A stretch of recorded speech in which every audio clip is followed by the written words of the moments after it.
Americans are couch surfing and cutting coupons to save money for a home while foreign foes are buying up our backyards.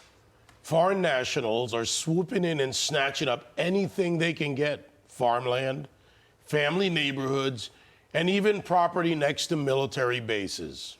The CCP is sitting pretty on 350,000 acres across 27 states, quietly building its footprint on our soil while banning Americans from buying one single acre of their land.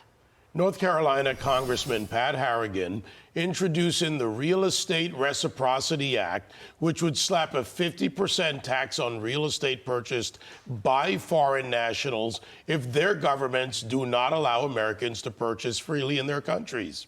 Sounds like a pretty good idea to me. And he joins us now. Congressman, great to have you here. Let's dive right in. China, for example, Saudi Arabia, these countries love our investment. We can't buy land there. Yeah, that's exactly right. And the premise of the Real Estate Reciprocity Act is really simple. It's that if you are a citizen of a foreign country that doesn't allow Americans to purchase land in your country, you actually shouldn't be allowed to purchase land in the United States of America. It gets to the core of the respect and reciprocity agreements that President Trump is renegotiating across our entire economy. And I think that's exactly what we should be doing. This is the type of policy that actually makes a demonstrable difference in identifying particularly where our foreign adversaries are purchasing land, as we all know has been an issue in our country. How many countries are we talking about it covering? Because we say adversaries, but a lot of the countries where this might apply to, I wouldn't consider our adversaries.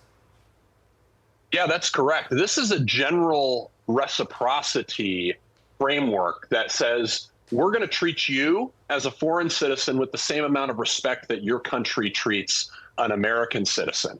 But it also really kind of hones in, as you all know, we've been doing a ton of work in Congress on trying to figure out how we curtail the influence of foreign adversarial real estate purchases, particularly around our military bases. Right. And what we've done is we've created a special tax that certainly applies to everyone. But in the event of someone coming from a foreign adversarial country, this tax and the payment of the tax to the IRS actually creates a special list that we can now actually track and to make sure that we know what's going on with the purchases of this real estate. You know, we're talking reciprocity, but what about going back? Is that possible?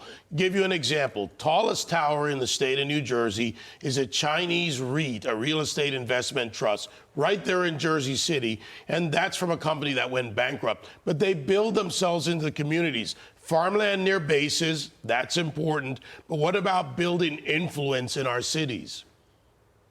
Yeah, I think we need to go after all of it. And I'd like everybody to understand this is just a single first step in the right direction. I think President Trump is absolutely on the right line of focus when he's actually trying to ban international students, particularly those from foreign adversarial countries, to study here in the United States, because the reality is every single one of them is a potential spy.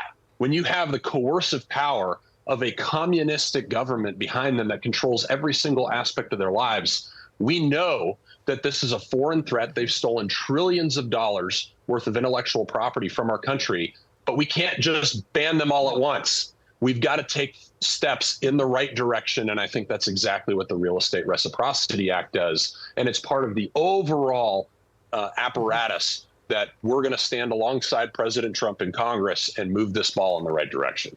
Congressman Pat Harrigan, enjoy the beauty that is Western North Carolina, sir. Thank you so much. Thank you, Congressman. Oh, we are. Happy Memorial Day to everybody. I know it well. I know it well.